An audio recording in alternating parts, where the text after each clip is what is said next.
पर मक्खी के साथ भी हैं, पर परवाने के साथ भी हैं। कभी गौर किया कि पर मक्खी के साथ हैं, परवाने के साथ भी हैं, लेकिन परवाना लाइट जलती जाती है, मचलता जाता है, मचलता जाता है, मचलता जाता है। पर तो उसके भी हैं, पर मक्खी के भी हैं। मक्खी क्यों नहीं मचलती? ये किस्मत किस्मत की बात है।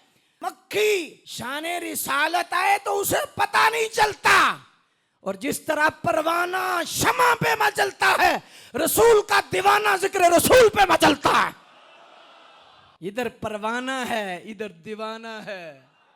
मक्खियों को क्या पता शाने रिसालत क्या है। मक्खी तो हमेशा गंध पे बैठेगी, फूलों को छोड़ेगी, गंध पे बैठेगी। सारा कुरान ढूंढा, इल्म नहीं था। सारा कुरान ढूंढा, इख्तियार नहीं था। तुफ है तेरी सोच पर, और तुम पे मेरे आका की इनायत नहीं सही। और मुनकरा कलमा पढ़ाने का भी एहसान गया कि सारी रात लगा रहा और ये तलाश किया कि उनका इल्म कम कितना है। और हुजूर सैयदना मुफ्ती अहमद यार जैसा रात को ढूंढता रहा कि इस आयत से हुजूर की शान क्या निकलती। मक्खी ना बन, परवाना बन। मोहम्मद हमारे,